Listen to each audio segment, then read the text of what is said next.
welcome to Apocaflix Now, the movie hangout show from Apocaflix Movies. And we have what you all wished for, our Wonder Woman 84 spoiler review. Before we get to that challenge, and we are going to introduce the crew. I am your host, Jacob Bartley, and we, of course, have Brian Avalosino up here with me at the top of the screen. How you doing, Brian? I'm doing quite well. I returned home from the Bay Area last night, only to fight the whole entire weekend trying to get a PS5. Got one, and it's coming tomorrow. Nice. So you were able to get it online. Yeah. That is awesome. Quite happy. Awesome. And of course, on my right, but everyone else's left who's viewing, is on the bottom right of my screen, is Gio Ramos. What is up, Gio? Hey, how's it going, guys? We have a DC movie to talk about that's gotten mixed reviews online. Ooh, so exciting. I can't wait. But yeah, spent the weekend at home watching some new movies. I can't believe we got new movies. It was so refreshing. Felt a little bit of normal. But I'm ready to talk, man. Definitely. And of course, we have the man, Jake Berlin, here as well. Jake, how was your half of your holiday season so far? It was really quiet, which was nice. I haven't had a Christmas this quiet and simple in a very long time. I was super stoked about it. But to go off of what Gio said, I watched so many effing new movies this past weekend because I was so free. I watched New Mutants, guys. I watched New Mutants. Interesting. That's the one I still haven't seen. I watched Wonder Woman. I watched Coming to America for the first time. That's out? Nice. No, he's talking about the first one. The first Okay. one. I saw a lot of new movies this weekend, but we're here to talk the biggest one of them all. It is the first time in 9 months that we have a blockbuster movie to talk about on this channel. And I'm fucking stoked. Hey. I'm excited too. Like, I don't care what the result of our thoughts are, just talking about a movie again. We used to do this like every 2 weeks, at least once a month, like have a big spoiler discussion. And these are the best because it's just one thing and we're going to talk about it. I had a pretty good holidays as well. It's always great to see family, even though it was on a much smaller scale this time around. But yeah, so before we get to our Wonder Woman spoiler review, really quickly, we're going to go over our movie watching challenge where one of us gets challenged to watch a movie every week. And Brian, and excuse me, I wasn't there for what movie you were assigned to, but Brian was challenged last time. And I don't know which movie was chosen. And it was Whiplash. Amazing. Thank you. You could tell we're very organized. And yes, at least Jake. We all know. Jake knows, so we're good as long as he knows. So Brian's going to give us his thoughts on Whiplash, and then we're going to go really quickly to who he challenged. So Brian, they updated the look of those, Jake. I like that. There's a couple new ones, and I just want to say, guys, real quick before we get going, Brian, we have a Streamlabs available. Everybody, if you want to ask questions, if you want to send in donations or questions or comments, it is right above Jacob's head. It is in the description as well. And we already do have 2 to bring up. Oh, my goodness. Hey, send me your hate mail. Let's do it. Bring it on. All right, Brian, go ahead. What did you think of this bad boy? Yeah. So I was challenged to it by Gio. Damn it. Here we go. What? I keep forgetting the overlay because it's new. I'm going to get close, and I'm going to say, this movie, fucking phenomenal. Hey. Holy crap. I can't believe you haven't seen it till now. Loved this movie. And I'm looking at you, Max. This movie kicks ass. Gio, thank you. It made me watch it. Like, everyone's been like, watch it. And I'm like, okay. But this made me watch it. Whew, I loved it. My heart was, it was so weird because, like, I was like nervous, like heart racing. Were you wearing your watch? No. Oh. Like heart racing, like, and it wasn't even an action movie. Just like I was literally just on the edge of my seat, and it did exactly what you need to do to get my attention, and it caught me right in the beginning. when he threw the thing at Miles Teller. From then on, I was like, oh, okay, this is gonna be good. J.K. Simmons won the Oscar. Amazing. Mm-hmm. Yeah, and I can see why. The music in it, phenomenal. It was so good. It might be my favorite movie I've ever been challenged to. I'm not gonna lie. I mean, based on your response, that I'm not surprised. It was the only movie that makes me like think that comes to the top of my head that makes me think that like I come close to loving it as much was Breakfast Club. But I think I would give it to Whiplash. It was just so good from the second it started to the second it ended. That Terrence Fletcher is a scary character, man. The ending, the very last performance, my jaw. The way the movie ends is so beautiful. When he goes up to zoom him. in and everything is so good. Brian, do you know who directed this movie? I was just about to say. James Mangold. No! What? No! That would have been amazing. Damien Chazelle. My boy who did La La Land. Oh, that makes sense. First Man. Yeah. I have no idea. I know those movies. I've never heard his name in my life. That's a Brian thing to say. But yeah, wow. It was so good. I will probably own it. That's on Blu-ray. That's how good it was. Yeah. A first-time cameo from a current superhero. Can you name her, Brian? I actually don't really care for her. Marissa Bonet, whatever her name. Melissa Benoist. You don't care for her as an actress, or I feel like she kind of does. I always feel like she's the same person. Like she always seems to be the same. This character is not Supergirl. No, I know, but like I was gonna say, what else have you seen her in? But did you watch Glee? Yeah. Oh, so you've seen her in Glee as well. I knew Brian was gonna love this movie. I didn't know it got chosen, but this is one I knew Brian was gonna love. Like, there's no question. Kevin. Theo, real quick, I'm not debating that. I'm debating her acting. Theo, did you choose this movie just because you know it's a great movie and anyone will love it, or did you think this was specific towards Brian?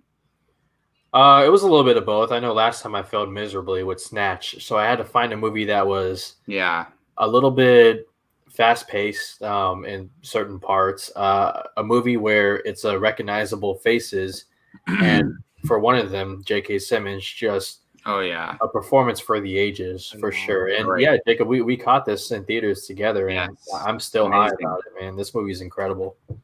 Awesome. Brian, let me ask you: did you like Miles Teller before you saw this movie? Yes. Did you think he was a great actor before you saw this movie? Yes. It's funny. In the beginning, I did not like him. Beginning of his acting career, I did not like him. Okay. Slowly, it has started to change to where I've liked him. And at this point, even before I watched this, I did like him. So like it's funny because I went from literally like a while ago hating his acting to now I absolutely think he's phenomenal. Yeah, this is probably his best performance, I would say. Yeah, easily. It's better than Fantastic Four, but it was great. He's great in The Spectacular Now as well. If anybody has seen I saw that in theaters, Jacob. He is great movie. Yeah. Awesome. Well, I'm so happy that Brian loved this movie. If he didn't, that would have been a problem. First off, one last thing. I have never been more scared to not like a movie. Like I was terrified to come back. You would have showed up with pitchforks at your. I was sitting there thinking like, Apocaflix people are gonna hate me. I haven't seen that one. I want to see that one. Oh, he isn't. He is good in that movie. I was so afraid Jake was gonna hate me. Gio's gonna hate me. Jacob was a maybe. Keith probably would have hated me. Max would have hated me. So I was like, dear God, please let me like this movie. and I didn't even have to worry about it. Yeah, It was so good. But yeah, no, awesome. Geo might be my favorite movie I've been challenged to ever. So That's what I do now. now, his least favorite one and his favorite one. yeah. All right. Well, I have been challenged by Brian this time around for a movie, and we have Been two a ways while, of hasn't it? deciding. I wasn't challenged. No, I said it's been a while, hasn't it? Since you challenged me, I was challenged a couple weeks ago, but I've been like the least challenged lately. I think Jake and I have probably. I have for sure. Yeah, I've only done 2 in like the last 3 months, to be I honest. don't like That's challenging fine. Jake. My options are like. I feel like we target Gio and Brian a lot. Well, it's been for different reasons, though.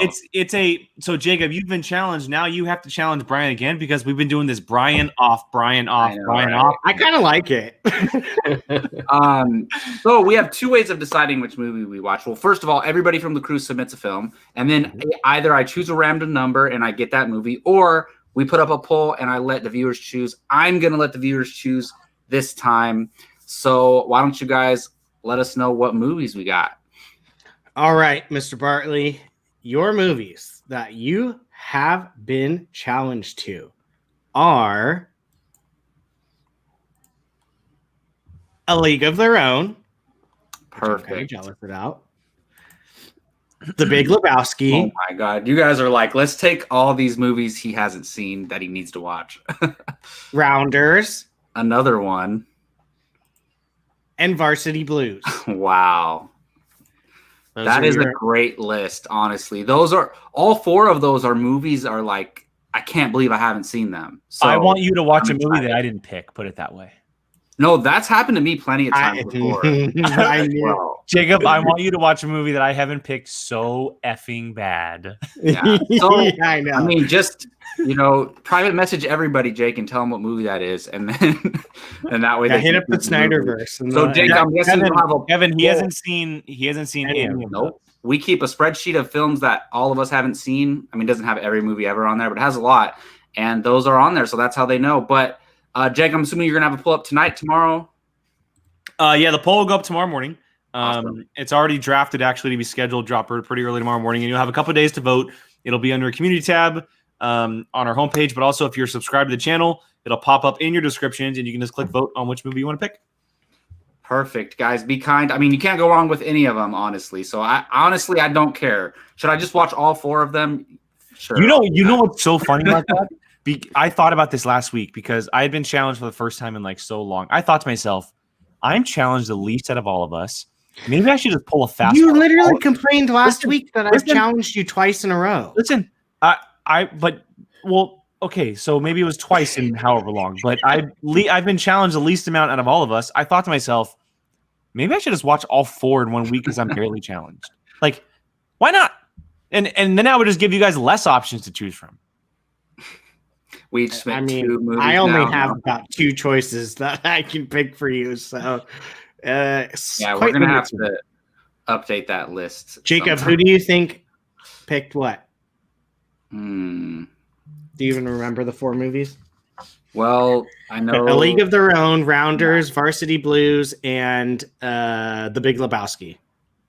Oh, okay. I think Gio chose The Big Lebowski. I'm not looking at your faces. I think Keith chose. Oh, wait. No. Brian chose The Big Lebowski. Gio chose Rounders.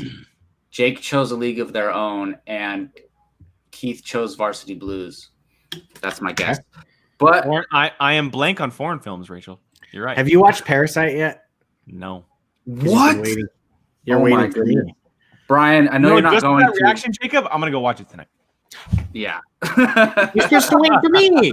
Anyway, okay. Before we get to Wonder Woman, but real quick, I do want to read these super chat or Streamlabs. Excuse me. Are they Wonder Woman related or no? One of them is. One of them is just a simple introduction to Streamlabs. Again, guys, if you have questions or comments about Wonder Woman, you can hit that Streamlabs link. It's in the description. I will put it in the chat, and you can send us a question that we'll read on the show. The first one is from Rachel Armad. Thank you so much, Rachel. We appreciate the donation. She had said, just testing this out to see if it works. One of the highlights of my 2020 has been Apocaflix. So thanks to every one of you and Happy New Year. Thank you so much, Rachel. We love you, really, Rachel. really thankful. You're the best. Our 5th member. Yeah, thank you so much for all the sixth member, Brian. Wow. Brian, dang. Let me just go ahead and do this for a little bit. I'll just do this for a little bit. Yeah. You mean our 4th member? Okay, so The 5th member's her replacing me. Oh, that's what you meant. Yeah. The second one is from Kylie, and she donated. Thank you so much, Kylie, as always. And this is related to Wonder Woman. She says, so I liked Wonder Woman 84, but I didn't love it, but by far better than Man of Steel, the worst DC movie of all time. But can we say it looks like DC is having the problems a young Marvel did with its villains? Valid point towards the end that we may get to in this review. It's definitely going to come up. So, Kylie, thank you so much again, guys. If you have questions or comments on the movie, we're going to be diving into it here in just a second. Send those in. We'll read them on the show, and we will discuss them. If you guys have something specific you want to talk about that's in the movie, we will stop our conversation and talk about it with your question to send that in. And, of course, as always, we thank you guys so much for that. Yeah, thank you. I do want to respond to that last comment really quick, Kylie. Kylie, Yeah, I appreciate you so much. You watch every episode, and I really appreciate your support. I will say, though, in my opinion, Man of Steel is the best DCEU movie. And I don't care. Look, trash on Batman v Superman. Go ahead. Don't trash on Batman v Superman. That doesn't bother me. That doesn't bother me. Trash on Suicide Squad, please. Trash on Justice League. Yeah. Don't trash on Birds of Prey, please, even though I wouldn't hate you for doing that. But please, I will defend Man of Steel to the death of me. Look, I'll tell you guys one thing. I was not a big fan of Superman before Man of Steel. He was not even near my top 10 favorite superheroes. Man of Steel elevated Superman to like being one of my top 5 favorite just superheroes in general. So I love Man of Steel. That's all I'm going to say. And I don't need to say anything else. That's it. That's a wrap. That's just my opinion. But thank you, Kylie. I really appreciate you viewing us and giving us the Streamlab. But let's jump into it. Wonder Woman 1984. This is going to be just an easygoing conversation, right? We're all going to agree on everything, right? I want this poster on my wall so hard, guys. So hard. That's a cool poster. I need an update. Right above your bed. From that IMAX little. I still have it. Poster, I know. 3 years later. Oh yeah. So man, how do we want to do this?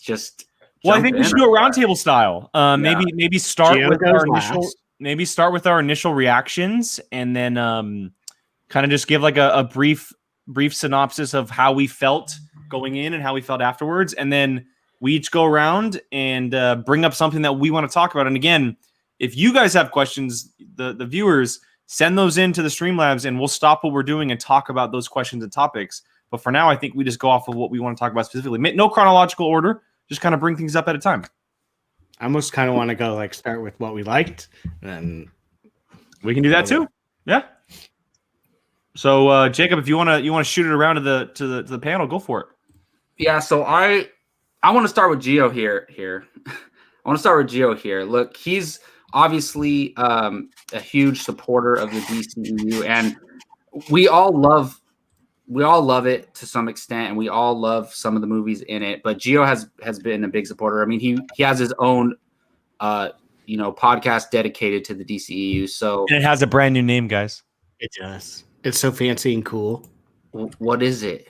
The name is The Fandom United, a DC enthusiast podcast. Wow. Coming in 2021. Well, it's already here right now. Go subscribe. But yeah, it's for real. So I know you were debating a title. That is the best title that I've heard from all the options, because it's perfect, because we do need the fandom to unite. But anyways, Gio, what are your thoughts on 84, man? You've watched it more than once, I'm assuming. And how are you feeling about it? How many times have you watched it? I've only seen it twice so far. Me too. It goes away in about 20 days, so watch it when you can. Yeah. Watch it every day for the next 20 days. Yeah.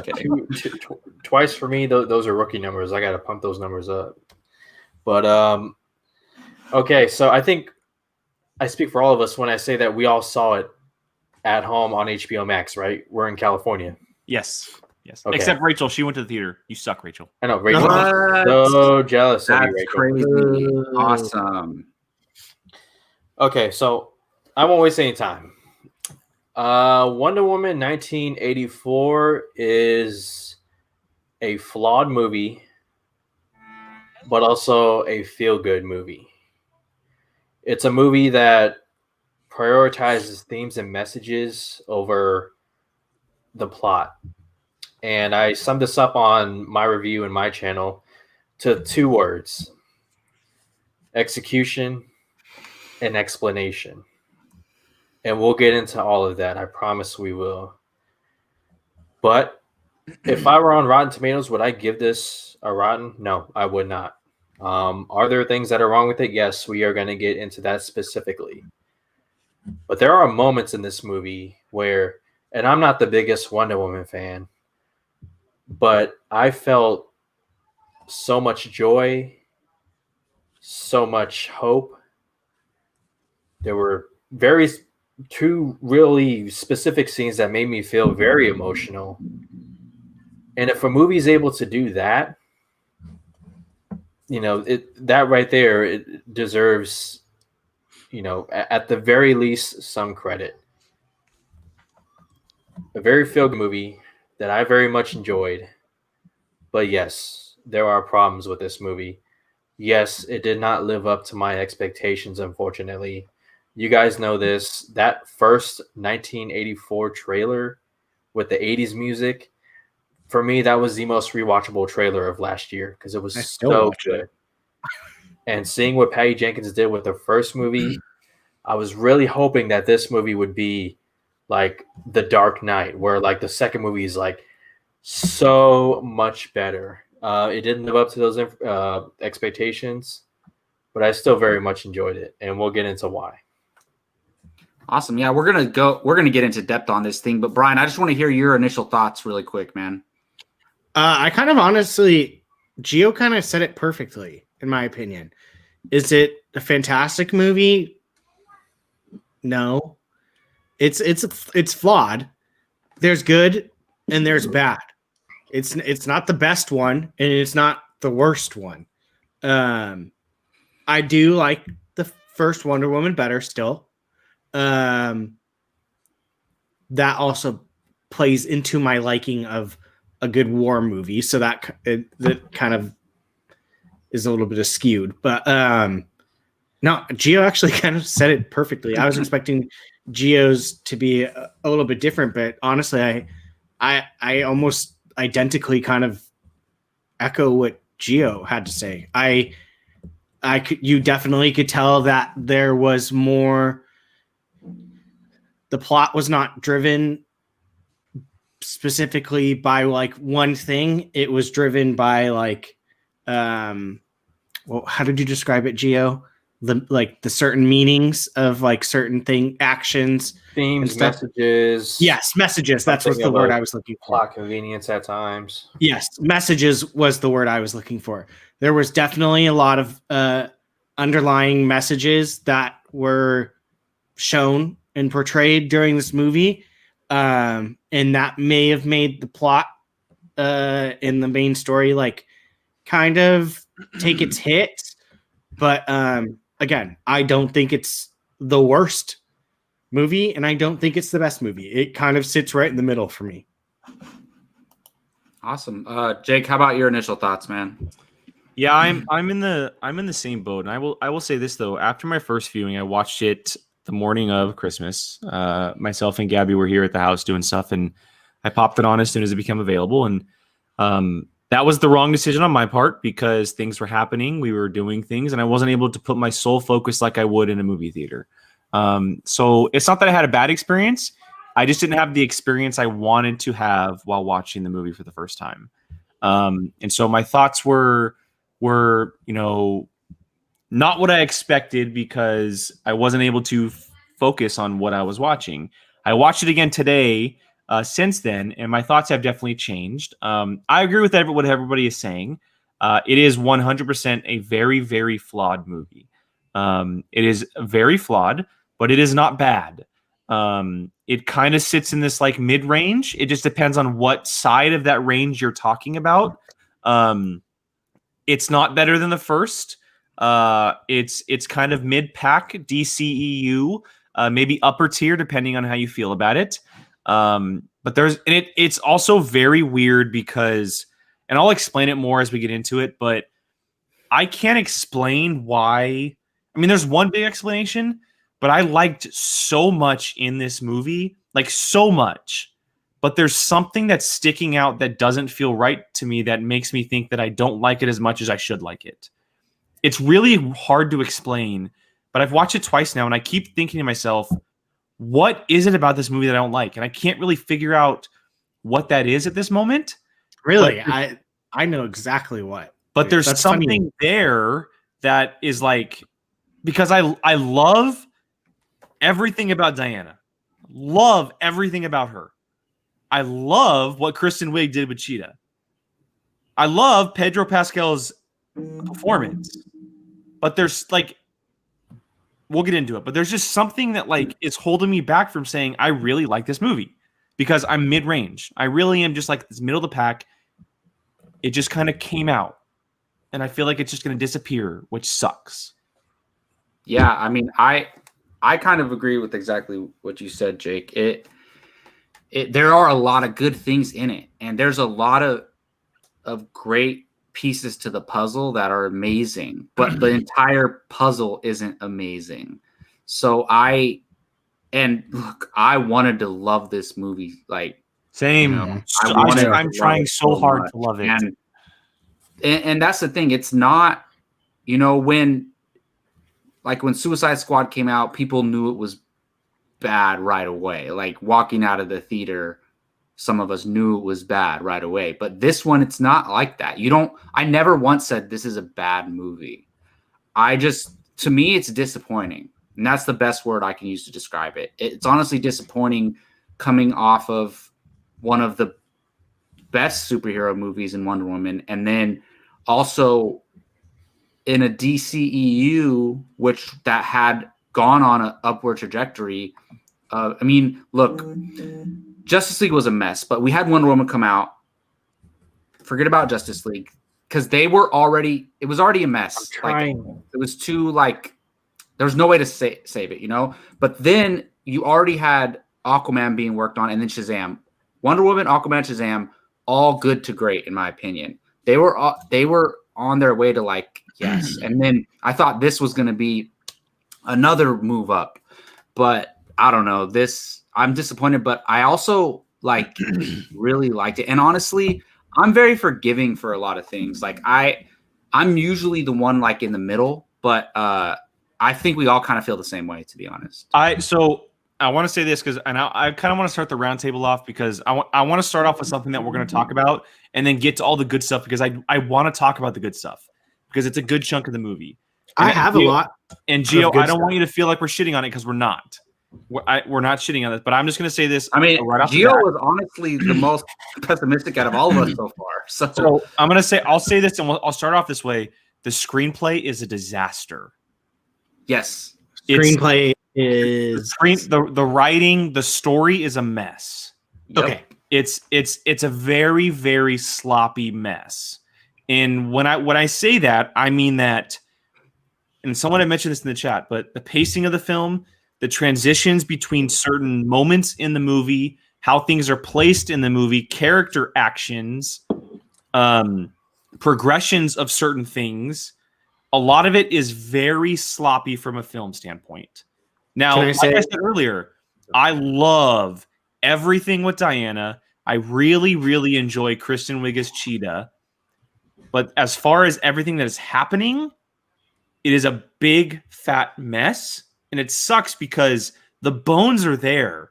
The bones of the movie are really there, but the execution of it was not what it should have been. And I'm not putting that on Patty Jenkins. I'm 100% not putting that on Patty Jenkins. I think she directed the hell out of this movie. I saw a YouTube video earlier saying, did Wonder Woman in 1984 just cost Patty Jenkins Star Wars? I thought to myself, what the fuck are you talking about? Someone actually said that? Are you kidding me? That. Okay, that's stupid, first of all. She directed the hell out of the movie. I don't know if this is the reason. I'm not going to say that this is the reason, but Jeff Johns being attached as a writer to this movie really hinders the project. It really hindered the project because I guarantee you it put a bind on what Patty Jenkins really wanted to do.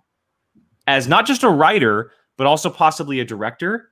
Maybe she had to direct the script from standpoint, like exactly what it was, instead of kind of going off base a little bit. And that hurts a director. That hurts a director. Now, I'm not saying that's the sole reason, but seeing his name attached to it doesn't help.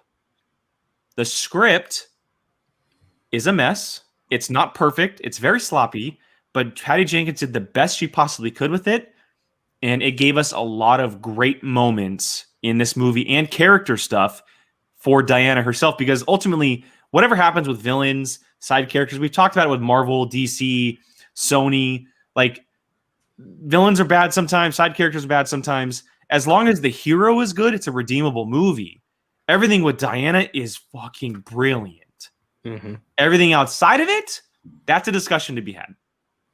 So, Jake, that's funny. Well, real quick, Brian, before I forget this, I was thinking when you guys were talking, I was looking up the IMDb for the writers. Exactly. And I knew, I agree with that, Kylie. And I knew that Patty Jenkins and Jeff Johns had a majority to do with the script. But look at, this is Wonder Woman 84. Story by is Patty Jenkins and Jeff Johns. Basically, that means like they came up with the outline for the story. And then screenplay, actually writing the dialogue and everything, is Patty Jenkins, Jeff Johns, and Dave Callahan, who's written some good stuff, some bad stuff. Look at Wonder Woman 1. One screenplay writer, Alan Heinberg. Yep. One person writing the screenplay, making all the decisions on the screenplay. Story by, and you might like this, Gio, story by Zack Snyder, Alan Heinberg, and Jason Fuchs. So the thing is, no, and give Snyder credit for that. No, that's fine. That's fine. I'm not downgrading that. I'm just saying he probably got that credit because he brought to life Gal Gadot's Wonder Woman. That's all I'm going to say. Yeah, but then you're saying Alan Heinberg and just Jason, I don't know how to pronounce his last name, Jason Fuchs and Alan Heinberg came up with the whole story, just them two. I don't know. I think Zack Snyder had more involved in that. But what my point is, they had Patty Jenkins, who, from what I know, I don't really know, has she written a lot before? No. She did get writing credits for Monster. Oh, okay. Yeah, yes. So she's not like writing she's not like a Tarantino, right? Where she writes and directs everything, right? And then you have Jeff Johns, who's a legend, all-time legend in the comic book sphere and even in comic book television as well. So you have just them two writing the screenplay, but then you have a writer who has a great TV history, Alan Heinberg, writing Wonder Woman 1, just one writer. So I think that's where it all started, was the story and the screenplay, which is what I wanted to get to. Yeah. But Gio, I'm going to let you end it. Okay? Go ahead. This was my number one thing that ruined this movie for me, was plot and pace. I wouldn't say plot. Pace is what killed me the most, and just how all over it was. I felt like I was doing this the whole entire movie instead of like you're like in like multiple, like you typically, like a movie, you'll maybe like either start low, build down, and then build and then conclude, or like maybe even just like build, conclude, like something. This one, I literally felt like I was going like this, like the whole entire time. And that was what took me out of it, frankly. That was my biggest thing, and it's what hurt it the most for me. That it bothered me so much that it took me out of it. And I watched it with my sister, who does not know anything about comic books and these. She watches them just for the fun of it. The whole entire time she was asking me questions, kind of going like, wait, did they just mean that? Or why did that just happen? And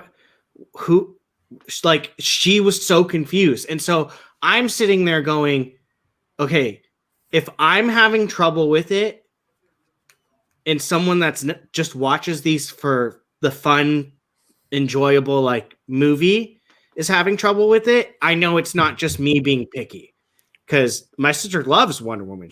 It's the female, the arguably the number one female comic book character of all time.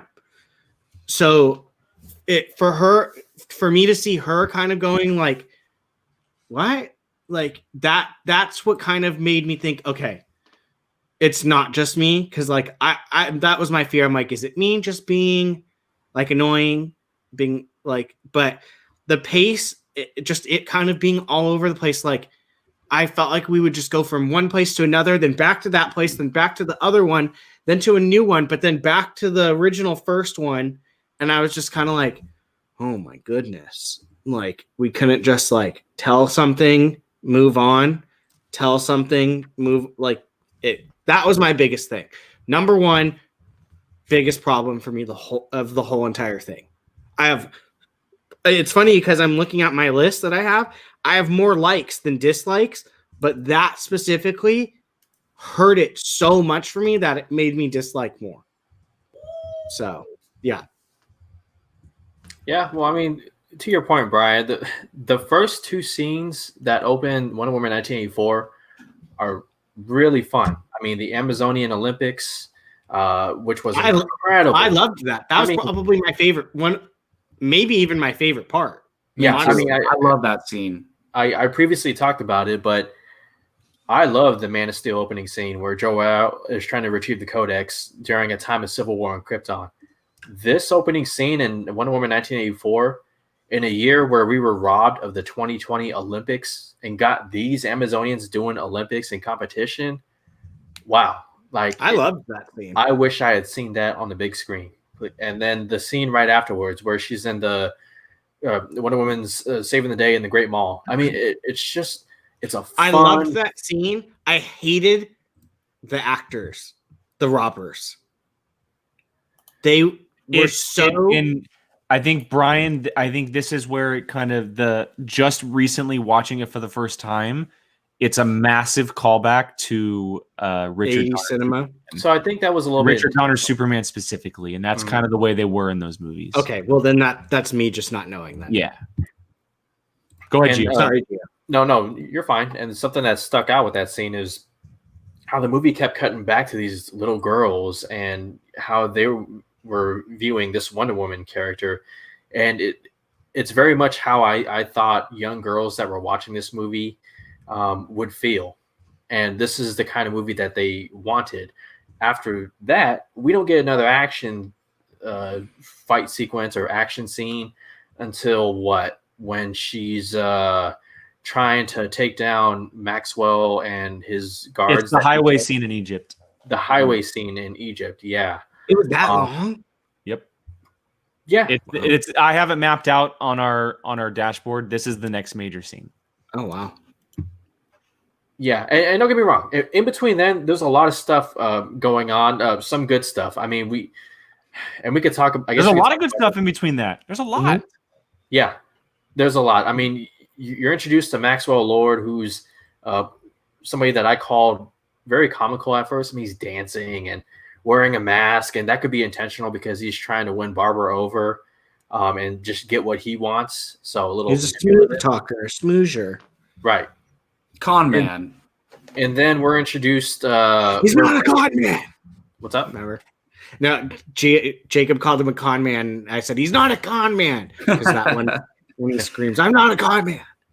Yeah. And then we get Steve Trevor reintroduced, but it's not Steve Trevor. Even though she believes it's Steve Trevor, but she's not seeing Steve Trevor or Chris Pine. That was a little bit confusing for me. How'd you guys feel about that? Let's talk about this. This might have been one of the worst moves the movie could have made. Because, and I get it, like the stone brings back the spirit of the person you love if you're wishing for someone to come back. But why not just... But we didn't know that was why, the case. Why not just bring him back? Like, why do we have to put him inside a body? Like, that's what, like, why or make him out of clay. Not just that, but like, what was the overall point of putting him inside someone else's body? There was no reason. There was no reasoning behind him being hidden. Like, nobody knows who he is. It's 50 years in the future. Like, they died 50 years ago. They're not going to recognize him.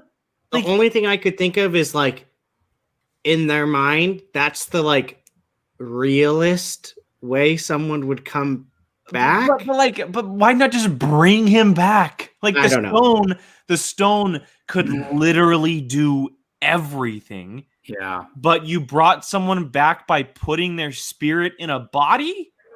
Okay, and then my big question is, so that dude just woke up and thought it was the next day? Yeah, because didn't he say Where's the explanation? No, he literally walked up at the end of the movie like nothing had happened. Like nothing had happened. It made no sense as to why they wouldn't just bring him back and give him his body. All of that is in the script. Like, that's not directing. That's not anything else. That's the writers chose to make that decision. It's a massive plot hole. And the thing is, my only explanation, like, I kept trying to think of reasons why. And I was like, okay, maybe the stone can't actually bring a physical, like, life being back, right? We saw it bring artificial things like missiles, like walls, whatever. But maybe it can't actually create life. So it has to just, but then it's like, oh, but it can bring an entire conscience back from death. Or Rachel said is exactly what I thought would happen. And then he like the other guy is dead now, right? I mean, unless if Steve stays in his body forever, the other guy's dead. This is what I thought was happening for a while. In my sister too. Oh, yeah. My sister. Okay, but other people do interact with them though, right? Chuck, stop it. I'm not even going to touch that because that is just so people hitting that is just so a lot ridiculous. of people are trying to start something over that. They're always trying to start something. Did you guys see the stuff I sent about Soul? I mean, yeah, well, that's a whole nother conversation. Yeah, honestly, people are too sensitive about this stuff. That whole topic, then you need to criticize every body switching movie and every single thing that happens. And well, maybe they kiss, someone kisses someone else in said body smash.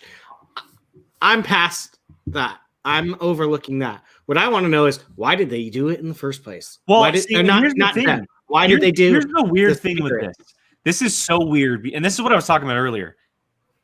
If they would have given me a reason, I would have been okay with it. Well, they should have explained it, and there was no just one line of dialogue. There was not a single piece of dialogue or information said as to why he was put in a body and instead of being brought back.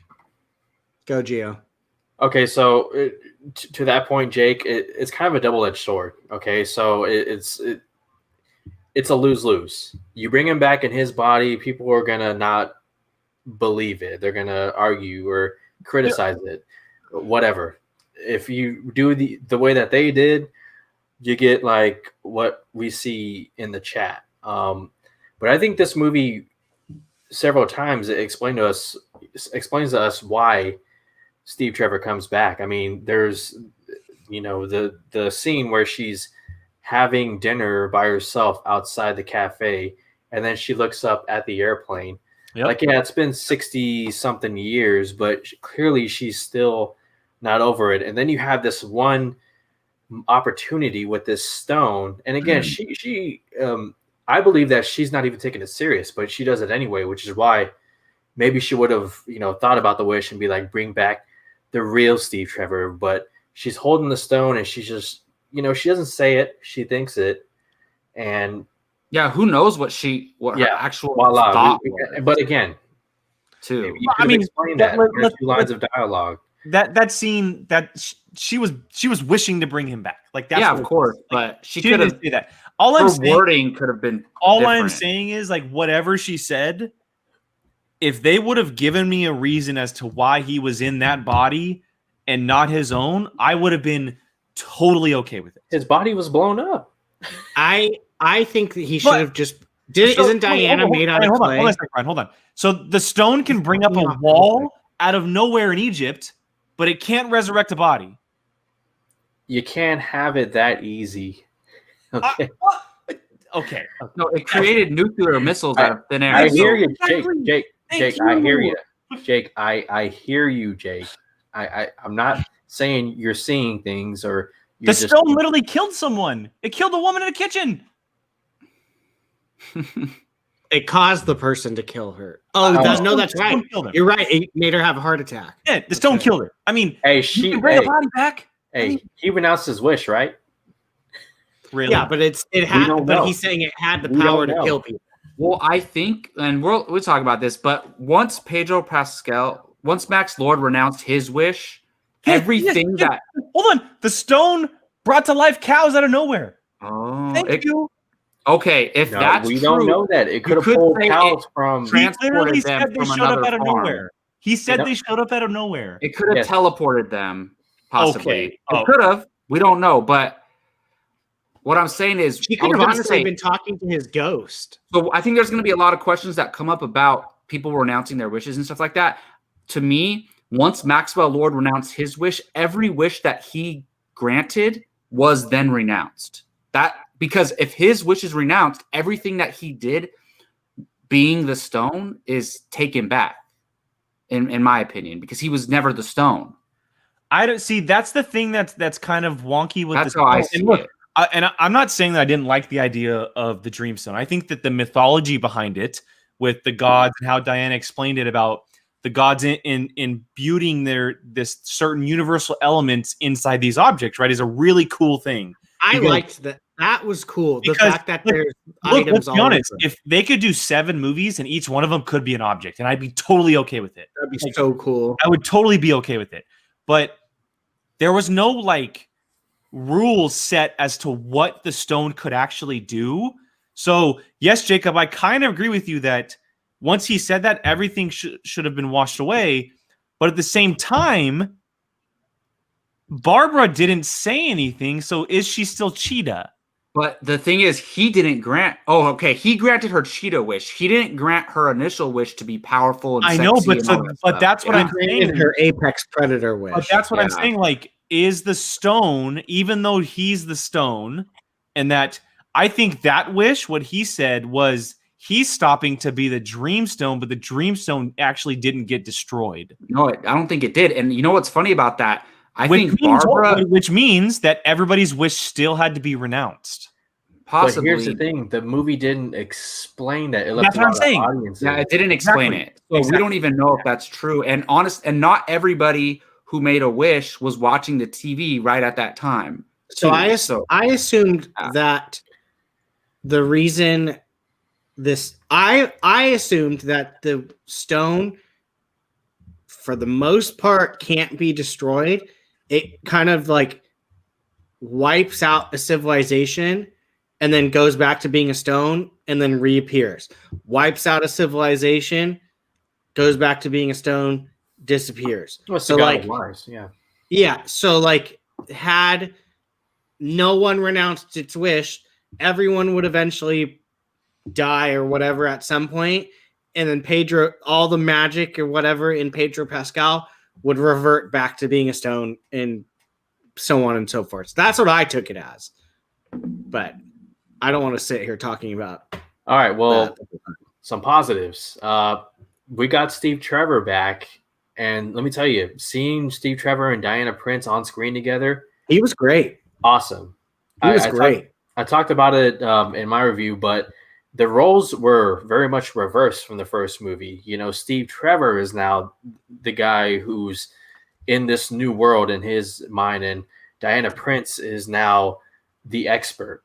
You know, in the first movie, she tries ice cream for the first time. It was like, oh my God. In this movie, he's eating Pop-Tarts and he's like, oh my God. And not just that, but he's spiked off a trash can, guys. Yeah. The laugh out loud moment for me watching this movie, there's a scene where they're walking. He sees breakdancing and some kid does a windmill and he just freaks out. And according to Patty Jenkins, that was improvised by Chris Pine. He went to fight the person. The what? They said it was a reaction. He was going to fight the person. That was his. Yeah. It was so funny, but even though again the execution wasn't that good, it gave us the two of them back on screen together, which for the most part worked. And the peak of it was when she had to say goodbye to him again. Well, maybe not again, but she got her proper goodbye, because in the first movie, she didn't get to say goodbye, really. Her hearing was out. She was not entirely all there. She was collecting herself, and Steve Trevor was saying all these kind words. So she didn't really get to say goodbye. But in this one, she did. And let me tell you, Gal Gadot, she's great in this movie.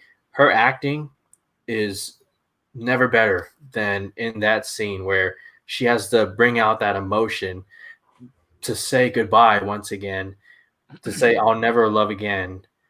And just, it was so impactful, so emotional. And talk about it, you guys. I want to know your thoughts. I loved them together. Yes. And okay, here's my thing.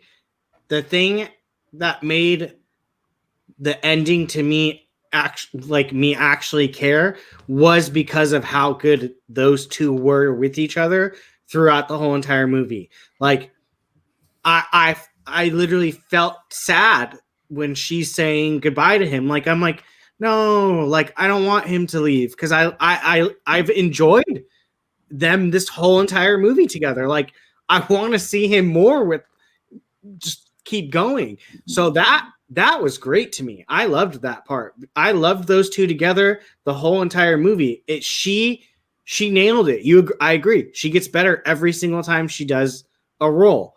And to me, those two saved this movie from being totally panned, because you care about them so much. You care about their relationship so much. And the emotion at the end of her having to choose to say goodbye, and then her going off, like, where she turns away and then runs down the street. Like, I loved that. Loved that. I think that, to me, was probably one of the best parts of the whole entire movie is their relationship. Probably was the best part. Yeah. Before I get going, before I start, before Jacob starts, I want to read one of the Streamlabs we had came in. Kylie had thrown in Streamlabs. Okay. Thank you, Kylie, again. And she said, so I'm really not a fan of this movie in the 80s. Like, I feel like the Cold War is so overplayed in comic book movies. Wish they did a less played wartime like they did with World War I. Vietnam War time period would seem so much better, especially with wishes. Excuse me.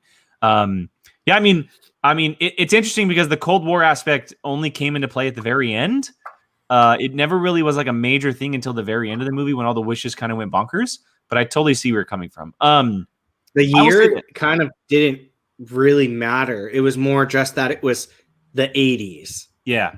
Like, I feel like they honestly could have just said 87. Yeah. 80. Oh, yeah. The specific year didn't matter. But yeah, honestly, even the 80s, you could have set this movie in any time, honestly, and just changed. Like, if you said it in the 90s, Steve Trevor would have been wearing 90s stuff instead, and they would have been doing 90s things around. Yep. But I agree. I don't think the 80s was like, the 80s didn't make the movie for me. It didn't help it at all. So going off of what we were talking about with Diana and Steve, I think that they were definitely the best part of the movie. What Gio was saying about Gal's acting, she has come miles from where she was just a few years ago. But I will also say this. She might be one of my favorite actresses working today with action specifically. She really sells action as an actress. Mm-hmm. She does a really, really good job of selling that she's involved in these set pieces as an actress. And of course, there's times where she's not, but she's involved in a lot of it. You can tell it's not wonky. It feels very fluid. And it makes those moments that much better because you want to see this character of Wonder Woman really kicking ass. The mall fight, the White House, the highway, I never once thought, oh, like she pulled a punch or no, like that wasn't fully engaged in enough or anything like that. Like I was fully sold on her in these action set pieces. And that's what you want from someone portraying a superhero. She's fantastic at that. Yeah, her acting in general has come a very, very long way. But I'm so impressed with her as an action actress more than anything because there were some big set pieces in this movie. And let me tell you, the stuff with the whip is fucking insane. The whip is the best weapon. The lasso might be the superstar all-star of this movie. The creative genius that they put in her ability to use that and how far she has come from, Wonder Woman 1 to now with the ability of using that whip, the swinging from things, the using it as a shield from bullets, the power throw with it. I mean, there's momentum to fly. I love the thing where I love the reminded me of Thor when he swings it. And then I love the thing in the mall where she throws it behind her and she lassos two guys behind her. Like that was incredible. Like she's not even looking. Yeah, it was so cool and everything about it was awesome. But going back to Steve and Diana, I know there's a lot of good scenes between them. For me personally, yeah. So definitely. This was my favorite. I love this. This scene between the two of them because of the meaning of it, and it comes into play a little bit later. But it really did feel like we were watching two people in this jet. Steve, obviously, being in a jet for the first time in a long time, they were experiencing this thing together, and it felt very real. One of the more real moments in the movie. Plus, the dialogue helps of it's just wind and air, and you just learn how to ride it and catch it. And the dialogue of flying is so brilliant on their end. That's one of the best dialogue pieces in the whole movie. I just saw this. Yes, Rachel, I have a thing about whips. You're right. Which is so true. But yeah, Steve and Diana, I think they were great. I think that the way that they ended was great. Steve Trevor is officially gone. He won't be coming back. There's no way possibly he can come back, which does suck because I also read the comics of Wonder Woman. He got brought back into present day. He was a big part of stuff. We won't be seeing that. But if they take things in the right direction, he served his purpose. It sucks, but he served the Peggy Carter's purpose to Captain America. Peggy Carter served that to Cap in those movies. He is kind of starting to do that a little bit now to her and moving her forward to where she is supposed to go and supposed to be. And ultimately, that's what he was there for. But Chris Pine is great at what he does. There's great moments. Like him learning how to fight in this modern age throughout the movie is really smart too in that White House where he's like, I just learned how to do that. And he's like doing stuff. He does it so well. So I can't complain about having them on screen together because they were great. Can I ask a question for Gio? Yes, sir. I second that latter part, Chuck. Well, Brian, go to Streamlabs, donate, and then I'll. Okay, cool. In the comics, can she create invisibility, or do they just make that up so she can have an invisible? No, it's an invisible that she can't create it. Yeah. Okay, and so by the way, I loved the way that they did that. We're getting so many complaints online about that. You know why I love it, Gio? Why? Because there was a fucking explanation. Yes, they didn't just do it.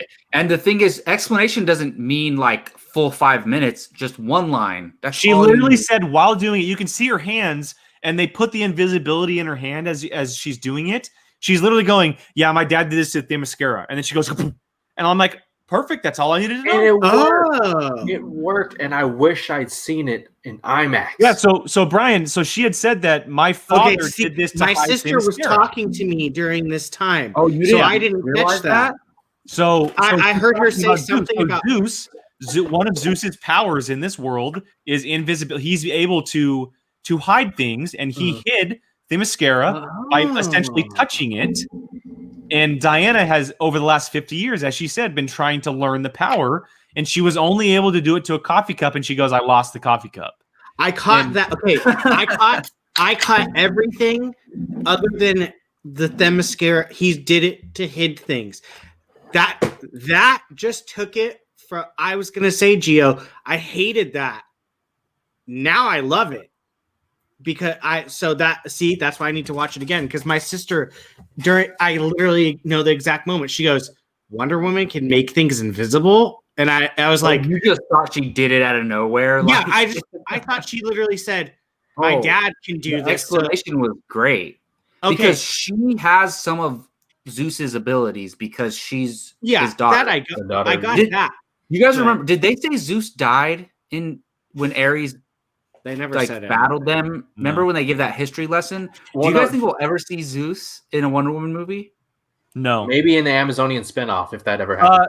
And we did see him or Snyder cut in the battle scene. Remember the first one? That little animation, though, right? Or no? In the first one, they had those flashbacks, the very artistic style. Wasn't he in the Justice League flashback too? He was in that as well. Yes. Oh, I think we might see him. Honestly. Oh, you're gonna see more of him. Like if they make 5 Wonder Woman movies, I think there'll be some big storyline where because I love Greek mythology and I love how they tie the Wonder Woman character into it and how the first movie she's dealing with the god of war, and then this one she's dealing with the god of lies, and which is kind of cool how they play on that.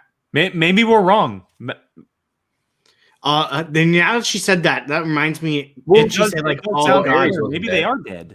They could say Zeus survived somehow. They could easily do that. They could bring him back, but okay, that's so funny because the invisibility thing literally went from one of my number one dislikes to one of my biggest likes. I love that scene because look, they're never gonna do where Wonder Woman has an invisible jet like that, like where she just has one all the time. They're never gonna do that. This was the coolest Easter egg, honestly, and one of the coolest Easter eggs ever in a comic book movie. But I will say real quick, obviously Chris Pine is amazing. Their chemistry is incredible. One of the best superhero couples ever in any comic book movie. In both films, and it sucks because I don't think they are going to bring him back, but you never know. But I still I will say this. Sorry, but I'm going to cut you off. But to add for what someone just commented, this is the way that Patty Jenkins brings him back. He's in Rogue fucking Squadron. Oh God. Well, I mean, yeah, but Gal Gadot won't be in that. Yeah, but I would love to see him in that for damn sure. But yeah, I mean, it's that is a great part. And the thing is, bringing Steve Trevor back was genius. How they did it is questionable. Yeah, the music during the invisible jet scene was bonkers. That whole scene was amazing. The fireworks stuff was. I love when he went 4th of July. And that's a debate because Kristen Wiig was giving a homeless guy food and she said keep warm. Does that happen during the 4th of July? I don't know. I mean, whatever. It could be a plot hole, but that's just my thought. Well, I mean, also they're celebrating the 4th of July in England, so yeah. I mean, I just realized that. No, they're not. They're in DC. Oh, shit! That's right. The hell, idiot. God. Let's move on to something bigger because we need to talk about this. We got to talk about her, guys. Yes, that's what I was going to bring up.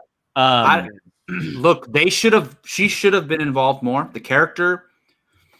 Look, honestly, they should have made straight up Cheetah's the main villain of this film, in my opinion. I disagree with you. Kristen Wiig as Cheetah throughout the whole entire movie. That's wait, Jacob, did you say they needed to make her the main villain?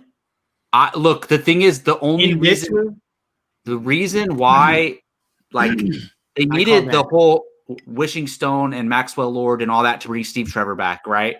But other than that, if they could have found a different way to bring Steve Trevor in this movie somehow, so I want to see a Cheetah Wonder Woman film. Because what are we going to do? We're going to go 5 years from now in Wonder Woman 3. They're not going to bring Cheetah back as a main villain.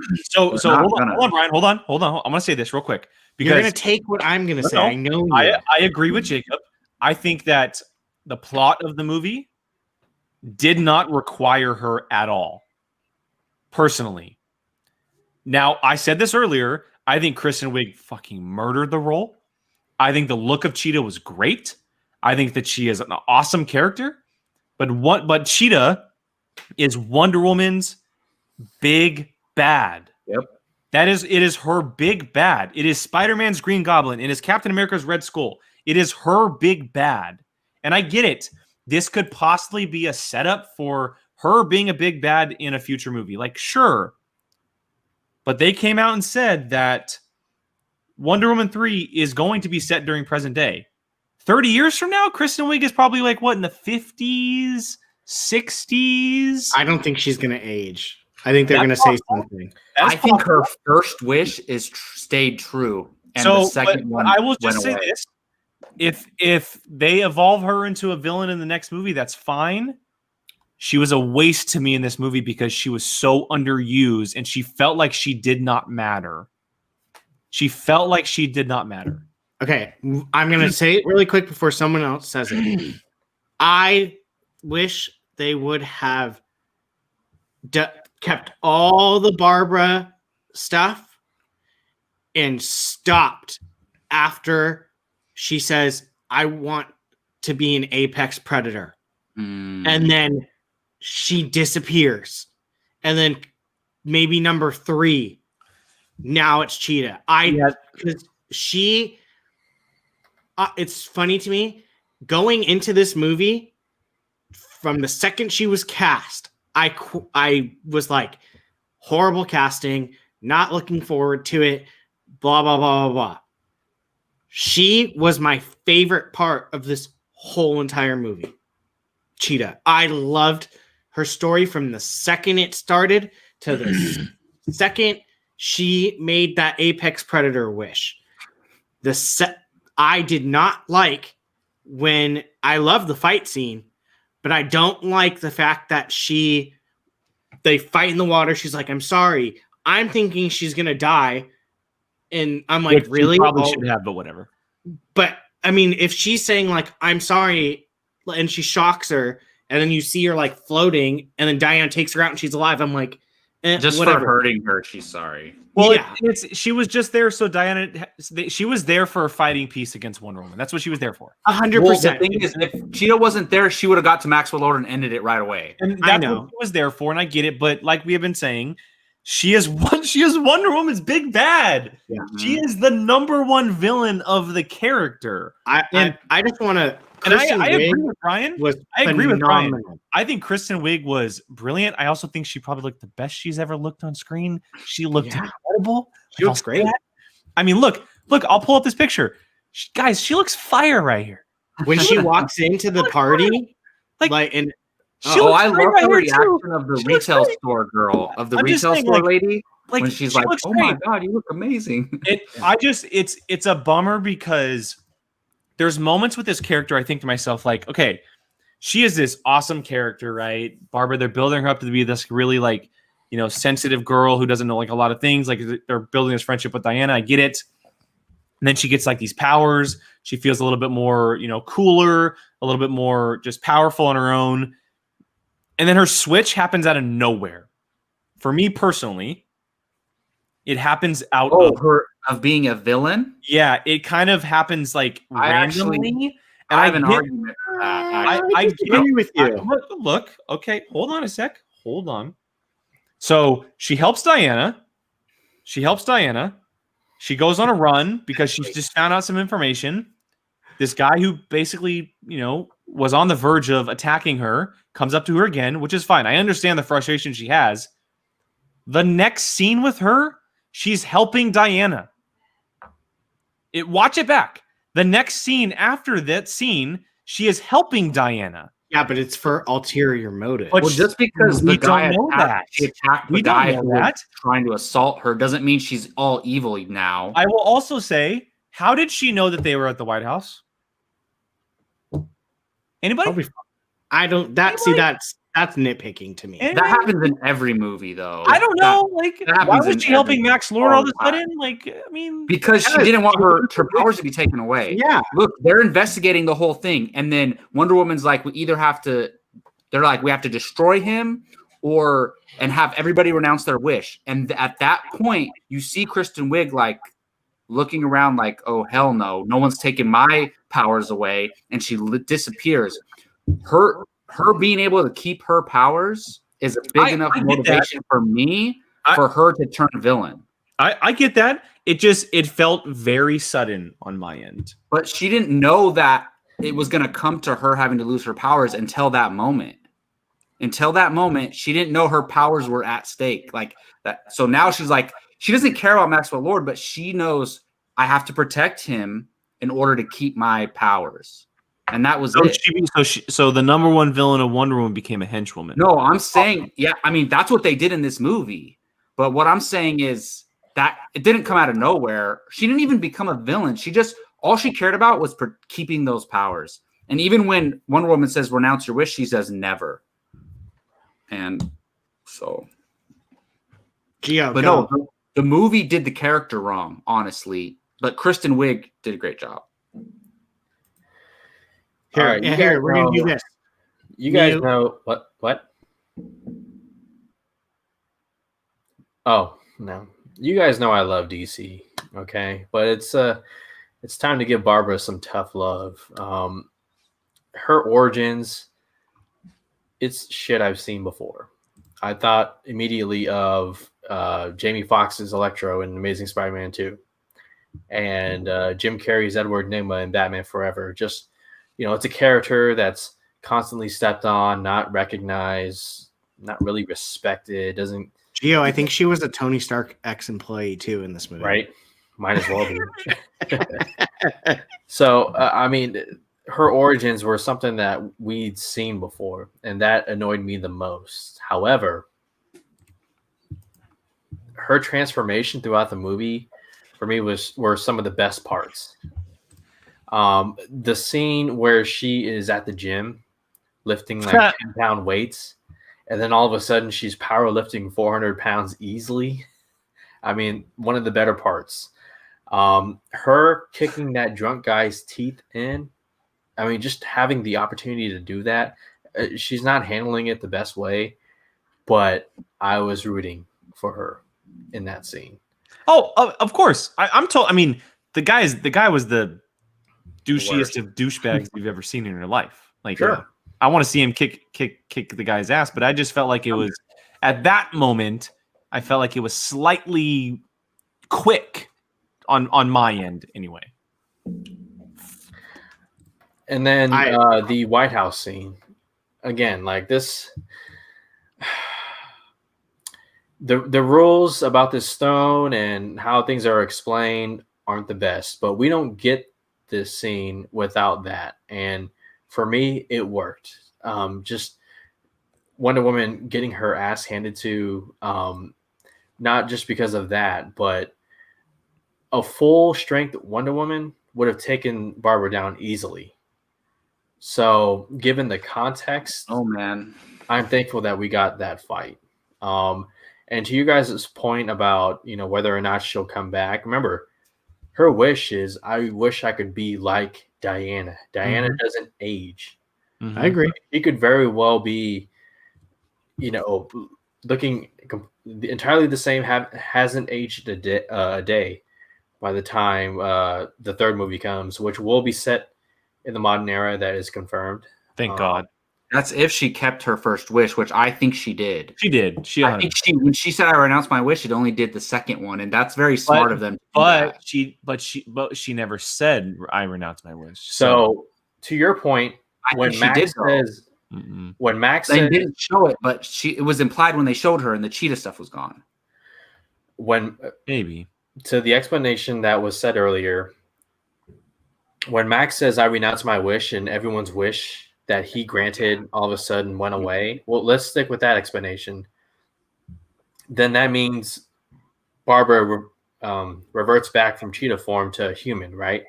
Her first wish about being like Diana wasn't granted by Max. It was granted by the stone. But then Max is the stone. No, I don't know. Gio, her wishes super early on before Max even touched it. It wouldn't take away anything before Max became the stone. But also, Gio, to your point, she said, I want to be strong like Diana. So that means she's as strong as Wonder Woman when she says that. So she was at full strength fighting Wonder Woman at half strength, that's why she was able to go toe-to-toe with her. Yes.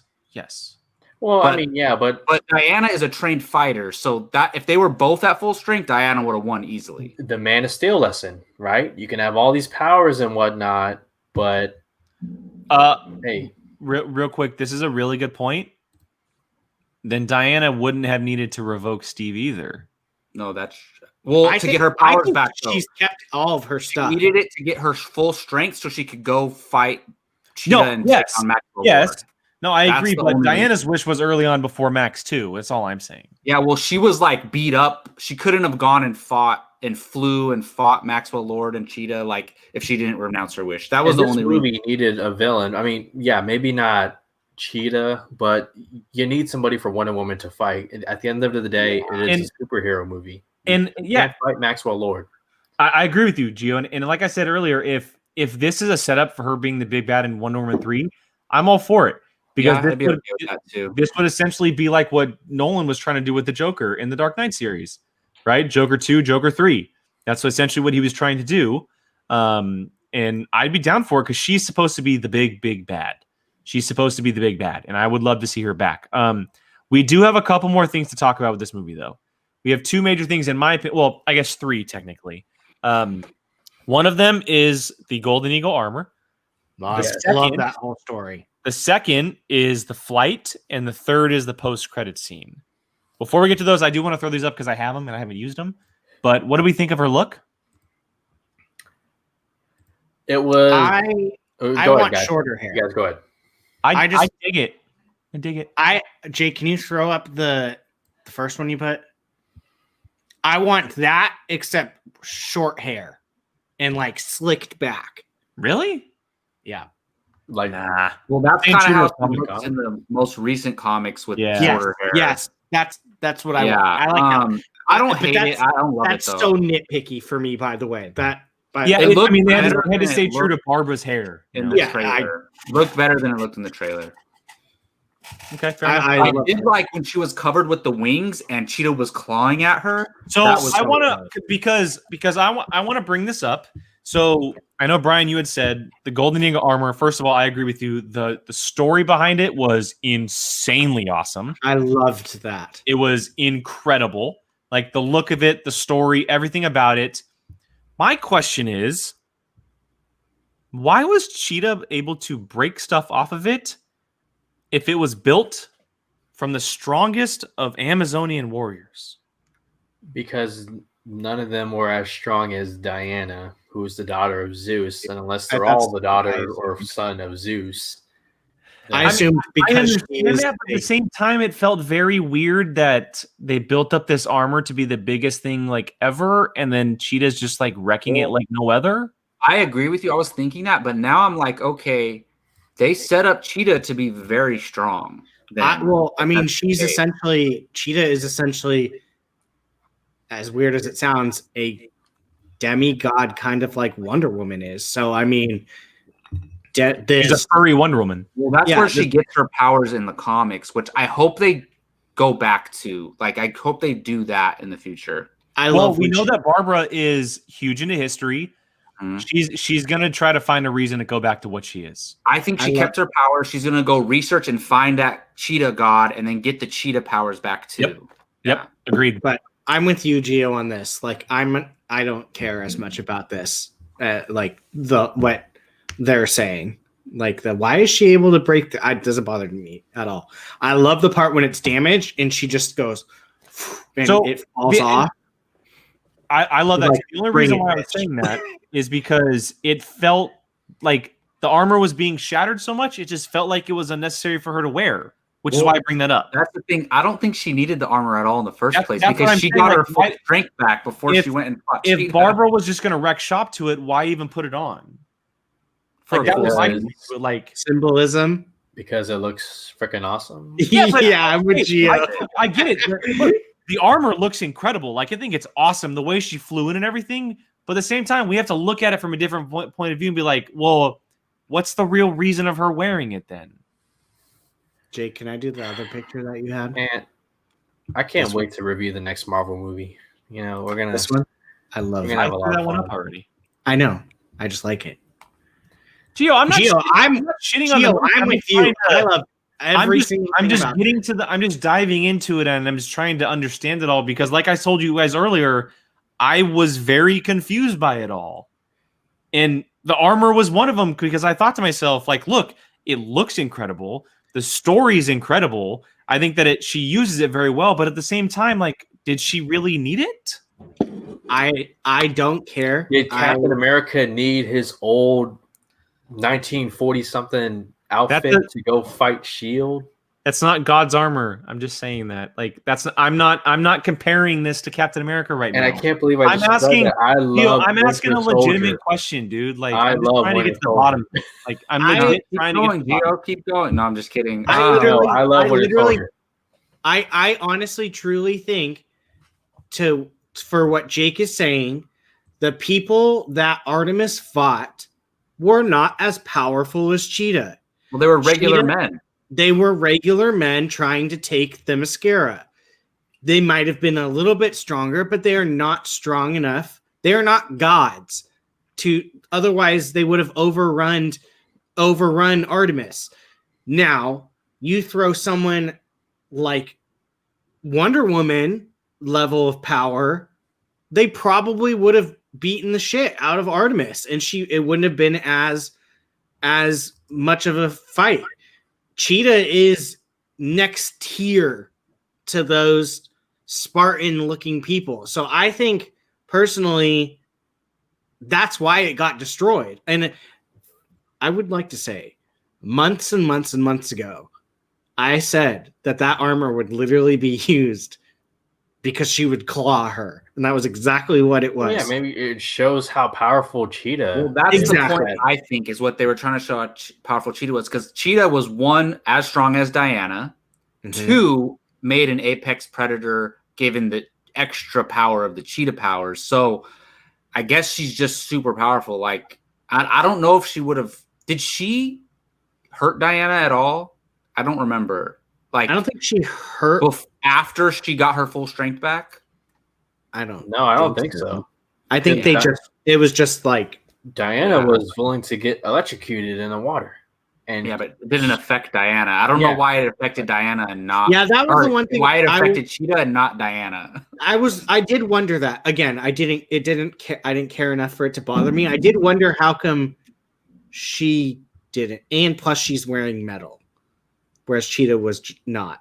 So I did wonder, like, I was wondering, is she electric proof? Why is she not getting electric? Okay, we got to talk about Pedro Pascal and the Maxwell Lord character, I think, at least a little bit here. I look, to be honest with you guys, this movie, to me, there was a lot of cheesiness in it. That's just what it is to me. I don't need literal winks at the camera between Wonder Woman and a little girl. They could just look at each other and express those same things they were trying to express. And also, I love Pedro Pascal. I thought he was acting his butt off. Like, I thought he was giving every ounce of his ability based on the dialogue he was given. But to me, I'm like, okay. Oh, that's true. Good point. I'm not a loser. He's the loser. Like, what is that? I don't like, what kind of dialogue is that? I know you're talking to your son and you're super stressed out, but to me, Maxwell Lord needed to be turned down to dial a little bit and just chill. I think he out-acted the character. Exactly. Brian, I was thinking the exact same thing. He overperformed. Like, he was too talented for the role that they gave him. And he took it so seriously, and it just didn't mesh well.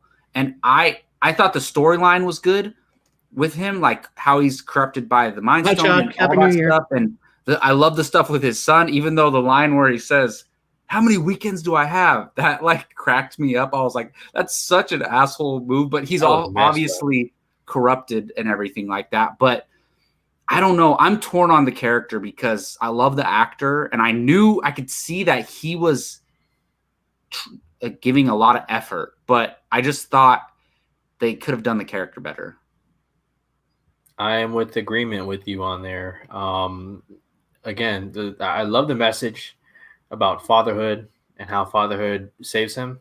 You know, putting his son before his wants and needs. And again, there's a jab at capitalism in this movie for sure, big time, which I did like the last scene where he goes to his son. I thought that was. But the scene before that's a prime example of what you're talking about when he's like, granted, your wish is granted. I'm just like, and I said this earlier in my review, like he's giving me Rhino vibes from the Amazing Spider-Man 2. Like, is this the Amazing Spider-Man 2 of Wonder Woman movies? I agree with you, Gio. Dude, I'm literally finding more like, comparisons. Similarities. I don't think it's that bad. I think that's a bad movie. No. Not as far as quality, but like, like plot point, the characters and stuff. Yeah. Yeah. But, I agree. Pedro Pascal acted his ass off. I did not have a problem with his performance, except for he could have turned it down a little bit here and there. So. What about you guys? I said I think he outacted the character. Oh yeah. I think the character he was better than the character, and I think that kind of suffered for it.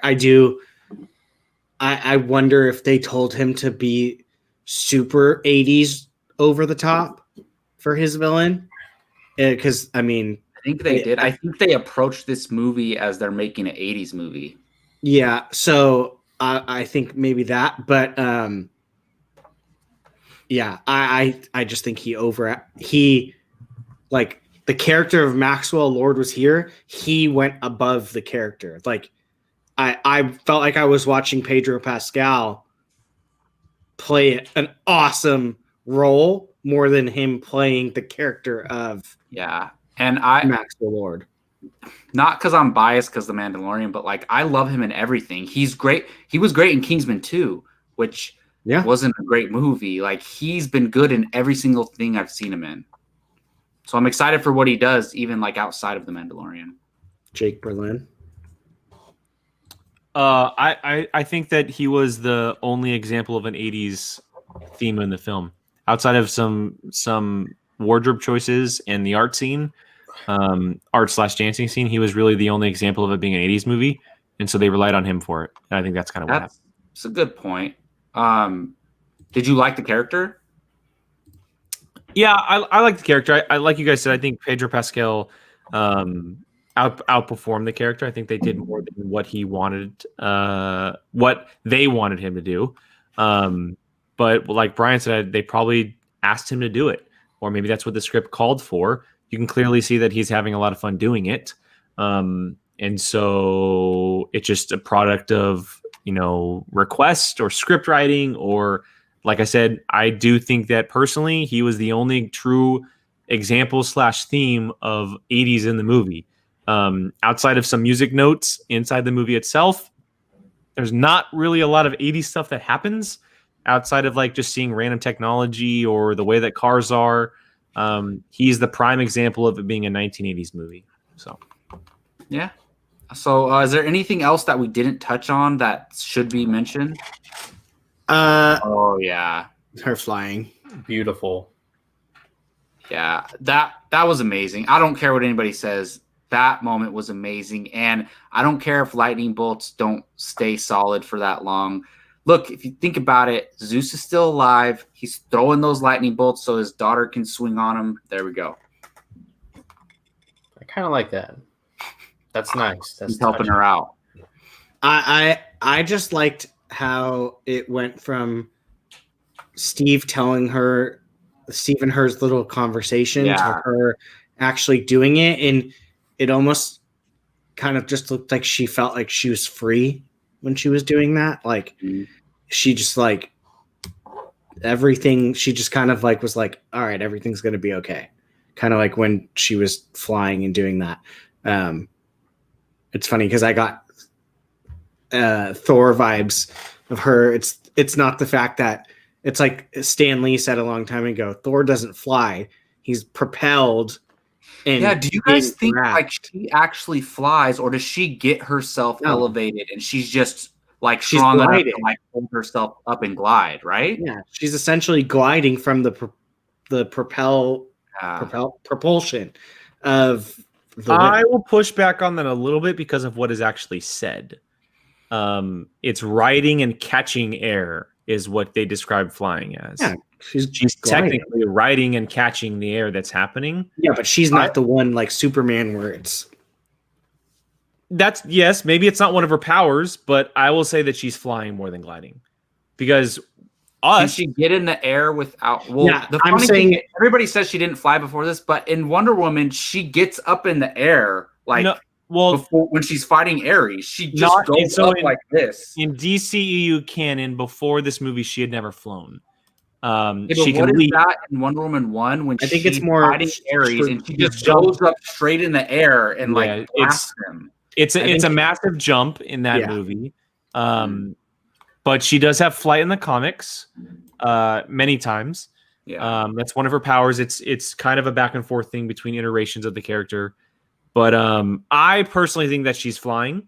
And it's not so much a superpower, but she learned how to fly just like we learned how to fly planes. Can she get in the air without her whip? No. I mean, I guess by jumping, yeah. But we can't get in the air without planes. So I think it's kind of like how Hulk jumps super far and just kind of like goes in the air. I don't know about that. No. Yeah, I'm saying it without the whip. Like she's not gonna just. It would be a jump if she didn't have the whip. Yes. Exactly. That's what I'm trying to say. But Superman just gets Superman up and has flies. flight. His superpower is flight. I'm saying like flying. If like Captain America jumped off a skyscraper and was going like this, he would be flying, right? I'm comparing it like if Wonder Woman and Superman were Like the standing same next thing. to each other and we're saying, all right, feet on the ground, let's see who could fly. Superman's gonna go and go, whereas Wonder Woman's gonna.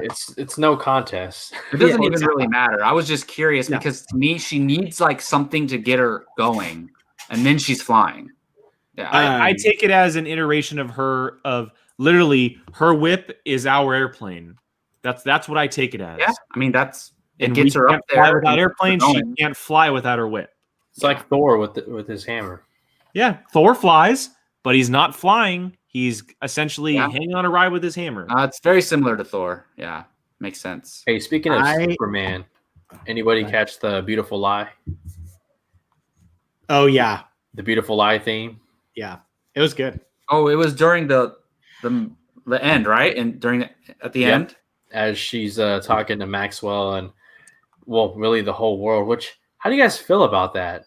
Just I mean they touched on it briefly through the Star Wars program and Particle and okay. I mean, Gio, you and I talked about this. I mean, that was kind of stupid, to be honest. Yeah, so he can touch everybody through the. They established the rules clearly that the Stone or Maxwell has to be touching somebody physically in order to grant their wish, but he's going through the TV now, and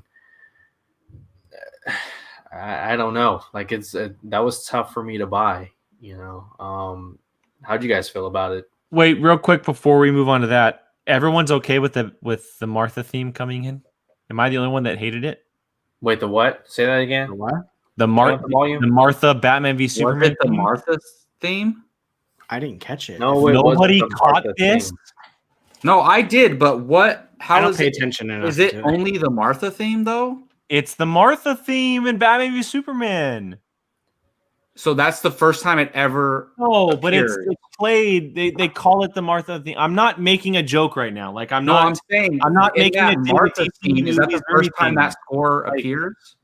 No, I'm not digging at DC movies for calling it the Martha theme. It's called the Martha theme because the scene in the movie. Plain and simple. I'm not making a bad joke right now. So everybody can calm the fuck down. Like just relax. You need to relax. The Martha theme in Batman v Superman was playing in this movie. Am I the only one that didn't like it? I don't even know what part. It was while he was talking. It was while he was talking to Maxwell Lord at the end. Yeah, it didn't bother me, or I didn't like it or dislike it, to be honest. I think it's cool because it's in the same universe. I liked it because of what Wonder Woman was saying to the entire world about the truth being beautiful and this lie and what it's doing to the whole world. It fit to the moment in context what she was saying. Plus, I mean, it's Hans Zimmer. It's beautiful. I don't notice enough things like that. Like I would have, if you wouldn't have said it, I would have never, ever known that. So to me, I don't really. That doesn't bother me. I don't really care. Oh, I would have never noticed it. I guess we need another BBS watch along so you can. No. Jake, did it bother you because like you don't think they should use the same scores from different movies? It instead of me focusing on the scene, I was focusing on hearing Batman v Superman. Yeah. I can see immediately that. thought I of can see that. Why like if you want to like if it's that's like it's fine if you want to use it, that's fine. But the second I heard it, I thought of that movie. I should be thinking about this movie. That's a fair point. That's just me. I don't know. It also did something bad for me in the sense of continuity with this movie and where it fits. Because in Batman v Superman, she says 100 years ago, I walked away from mankind. Well, she's not really walking away in 1984. Yeah, she's knocking out some cameras and trying her best to keep a low profile, but those little girls in the movie, they're not going to forget that. I mean, well, the news guy even says this isn't the first time we've seen this. There's been 3 spottings or whatever of a woman saving people. And I think it plays into where Warner Brothers was at this time when this movie was being written. You guys talked about Jeff Johns. So, before Justice League released in November 2017, Snyder was already out of Warner Brothers. So they were trying to turn a new page, which is, why we didn't get that many DC movies between then and now. But obviously things happened earlier this year, and with fandom, there was a lot of things happening that we thought weren't ever going to happen. And now, it kind of muddles the continuity a little bit. I want to ask you guys, do you think this movie is in the Batman v Superman continuity, or is it its own thing? For me, I'll say real quick, it does the continuity no favors at all. You could go either way. I'm going to say 51% Batman v Superman, large part because of that theme, 49% out. I don't even know at this point. I'm just give me good movies at this point. So Brian, to that point, I think studios have said, you know what? Who cares about keeping 100% strict canon? Let's just make the best movie that we can. And if we break canon a little bit, fine. I don't agree with that. I don't like that. But I think most studios now, that's how they're operating, to be honest. To me, at this point, for me, this is my personal opinion. With DC, I would rather just get good movies, like good individual movies of whatever, than trying to make sure everything stays in a straight line. I would much rather see 3 individual trilogy movies telling stories of Wonder Woman, and then 3 individual stories of Superman, Aquaman, Shazam. I mean, it's basically what they're doing because, exactly, Aquaman was barely affected by the DCEU. They said one line and that was it. So they're in the same universe, but it's not directly tied in like the MCU is. To be completely honest, I've kind of taken the timeline out of my mind when it comes to these movies. I kind of just stopped caring about it, to be completely honest. I'm just watching the movies for the story of that character. Yeah. Otherwise, they're going to tie themselves to that one line. 100 years ago, I walked away from mankind, and now they can never do anything with Wonder Woman for 100 years. No, I agree with the choice to go away from that. But I still, part of me wants every franchise to stick to their canon, but then it's going to hurt future movies. So that's how I see it. I'll say one last thing. Loved the after credit scene. Loved the colors and the visuals of this movie. Those 2 things. Loved the after credit scene, and one little teeny small thing. I just loved how bright this and visually. The after credits were great. Yeah. The colors were great. Look, I've been saying ever since Wonder Woman 1 came out that one of my big problems with Wonder Woman were the special effects and certain scenes. Same thing with this movie.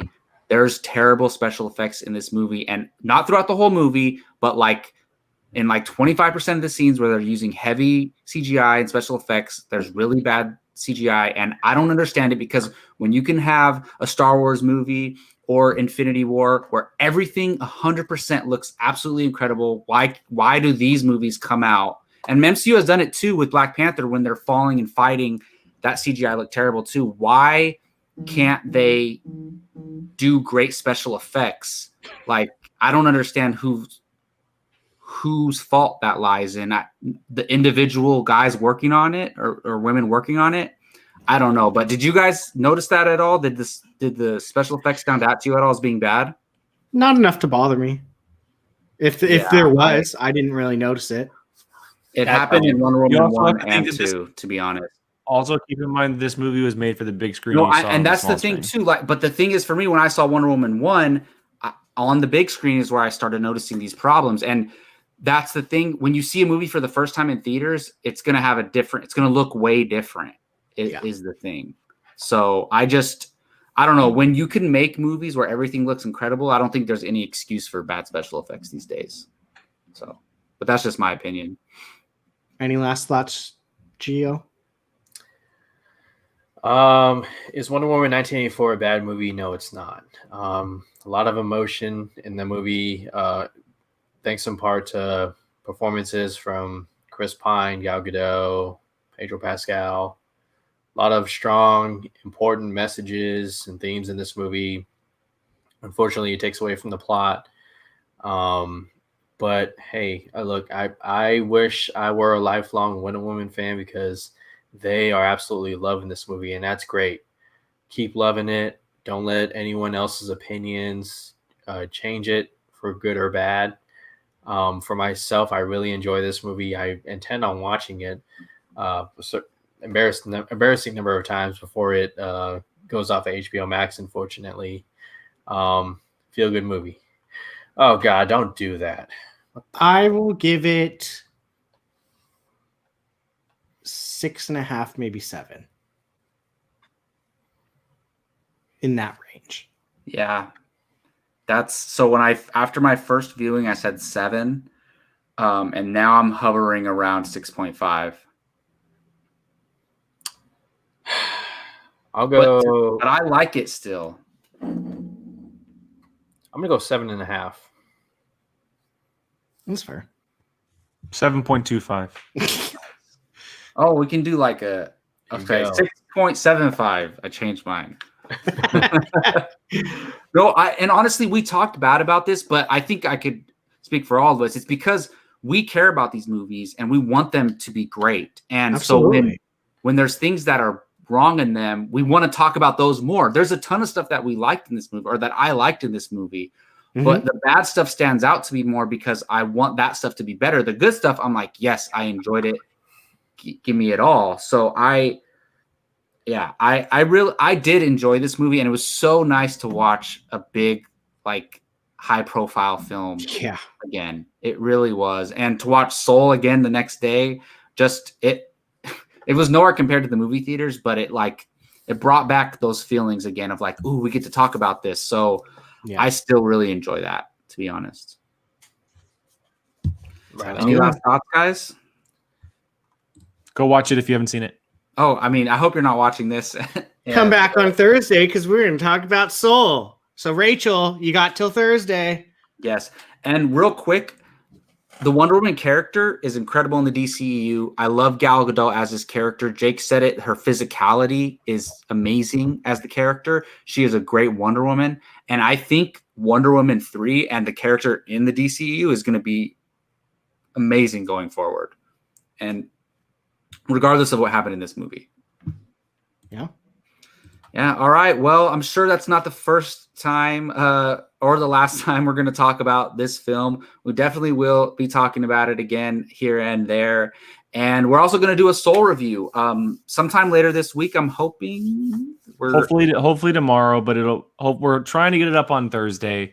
Keith wants to get on, and so we're gonna hold out for him and try to get him on.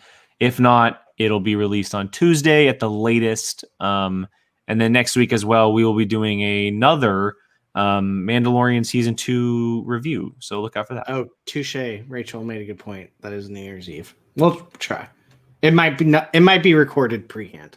Yeah, it might be Thursday. Might be pre-recorded, and it might come out a little bit earlier, around like the 5 or 6 o'clock time. But if not, then it'll come out next Tuesday. Yeah. So we said we were going to do an hour. We did an hour and 45 minutes. So there you go. Exactly what everyone wished for. Thank you all for watching our Wonder Woman 84 spoiler review. Thank you for all your comments and all your support. We really appreciate it. I'm your host, Jacob Barley. That is Gio Ramos, Jake Berlin, Brian Avalosino. Thanks again for Apocaflix Movies and Apocaflix Now. Take care. We'll see you guys next time.